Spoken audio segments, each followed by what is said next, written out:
Hello दोस्तों, आप देख रहे हैं मिशन मार्केट 0.2। तो आज हम चर्चा करने वाले हैं फंडामेंटल एनालिसिस की, जो बहुत ही महत्वपूर्ण योगदान हमें शेयर को सिलेक्ट करने में करता है।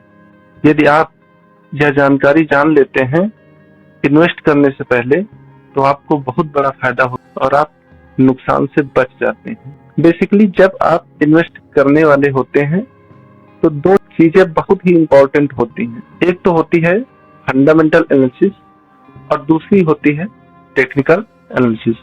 दोस्तों, टेक्निकल एनालिसिस के बारे में मैं पहले एक वीडियो बना चुका हूं, जो आप हमारी प्लेलिस्ट में जाकर के देख सकते हैं।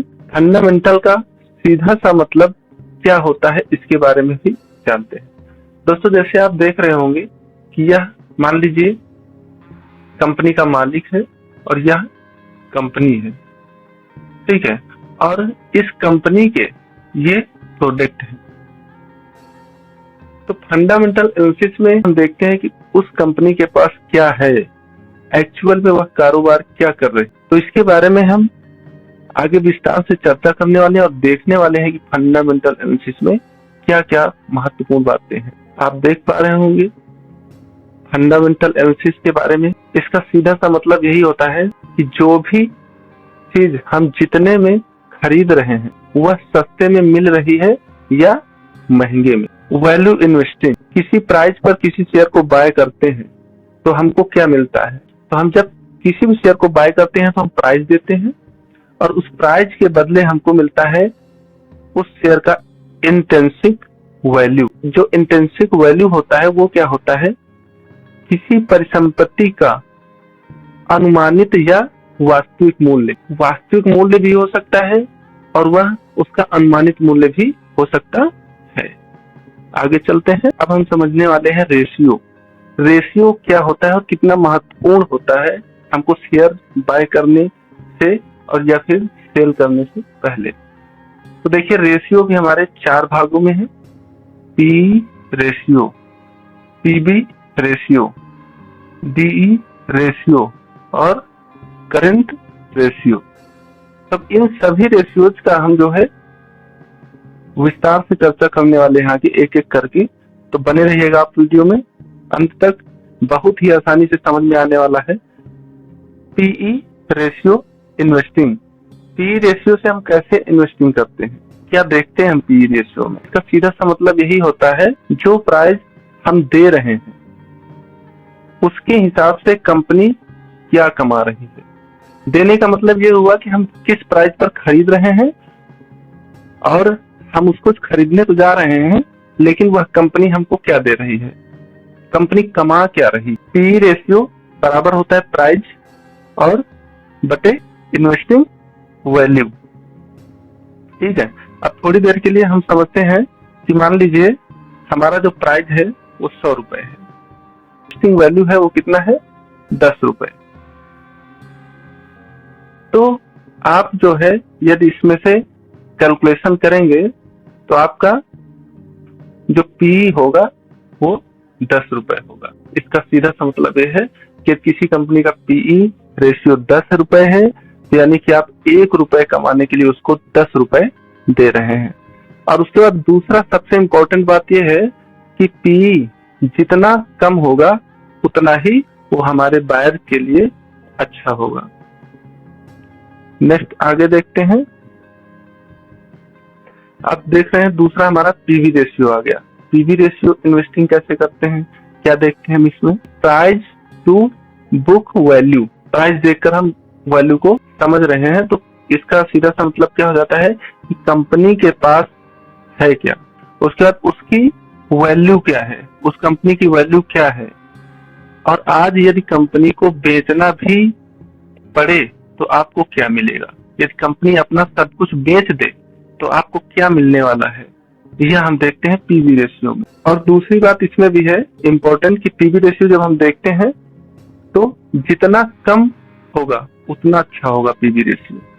अभी हम इसको देखकर भी आपको बताएंगे पीवी रेशियो कैसे देखते हैं। पीवी रेशियो का मतलब यही होता है कि उसके पास क्या है। जैसे आप देख पा रहे होंगे, एक मान लीजिए एक कंपनी है, इस कंपनी में क्या है, अगर मान लो ये कंपनी पूरी बिक भी जाती है तो आपको क्या मिलने वाला है, कहीं ऐसा तो नहीं उस कंपनी के पास कुछ भी ना हो और यदि उसको बेचना पड़े तो आपको कुछ ना मिले, फिर आपका लॉस हो जाए।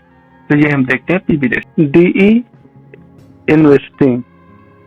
डी इन्वेस्टिंग क्या होता है? डेप्ट। सबसे पहले तो डेप्ट टू इक्विटी। इसका मतलब क्या होता है? डेप्ट का मतलब होता है सस्ता, इक्विटी का मतलब हम समझ सकते हैं महंगा, डेप्ट का मतलब हम समझ सकते हैं लोन, ठीक है, और उसके बाद में इक्विटी का मतलब हम समझ सकते हैं शेयर। यह दर्शाता है कि किसी भी कंपनी, कोई भी कंपनी हो, किसी भी कंपनी पर उसकी परिसंपत्तियों की तुलना में कितना लोन है, यानी कितना ऋण है, उसके पास कितनी संपत्ति है। मान लीजिए उसके पास 10 रुपए की संपत्ति है और उसके ऊपर लोन कितना है, यानी ऋण कितना है, तो वह है 12 रुपए। और दूसरी बात हमें समझते हैं, यदि उसकी परिसंपत्ति 10 रुपए की है और उस पर लोन कितना है, 4 रुपए का, ठीक है। तो लोन कितना है उस कंपनी के ऊपर, यह हमको बताता है डीई। दूसरी बात यह भी है कि लोन लेना गलत नहीं है, उसकी रिपेइंग कैपेसिटी होनी चाहिए। मान लीजिए यहीं पर दो चीजें हैं कि 4 रुपए का लोन लिया, संपत्ति उसकी 10 रुपए की है, और 12 का लोन है लेकिन संपत्ति 10 रुपए की है। तो ये 12 रुपए का लोन है यदि उस कंपनी के ऊपर, तो वहां पर शेयर लेना ठीक नहीं है, क्योंकि उसकी रिपेइंग कैपेसिटी कम है। लेकिन यदि 4 रुपए का लोन है और 10 रुपए की संपत्ति है तो उसकी रिपेइंग कैपेसिटी है। समझ गए होंगे कि डी इन्वेस्टिंग से हम कैसे शेयर को चूज करेंगे। तो चलते हैं हम नेक्स्ट में। चौथा दोस्तों आ गया है करंट रेशियो। करंट रेशियो क्या होता है? किसी फर्म, कोई भी फर्म है, कोई भी कंपनी है, उसके पास वर्तमान में कितनी संपत्ति है, कितनी संपत्ति है, यह चीज हम करंट रेशियो देख करके उस कंपनी के बारे में पता करते हैं।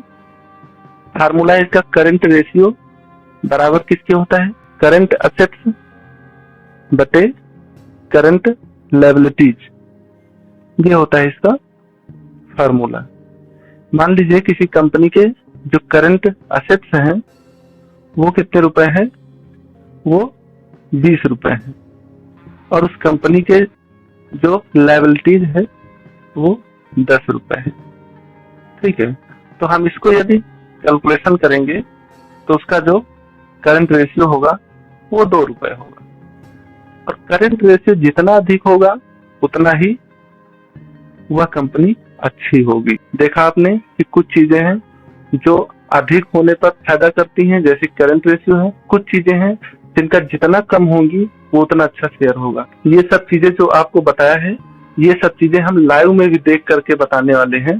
तो यदि आपको यह जानकारी अच्छी लगी है और आप चाहते हैं कि हम नेक्स्ट वीडियो भी लेकर के आए और आपको लाइव में दिखाएं, तो आप बिल्कुल कमेंट में बताइए और हम आपको लाइव में दिखाएंगे कि इनको हम कैसे देखते हैं। ये जितने भी रेशियो हैं इनको हम कैसे अप्लाई करते हैं और कैसे देखते हैं, और फिर हम शेयर को चूज करते हैं।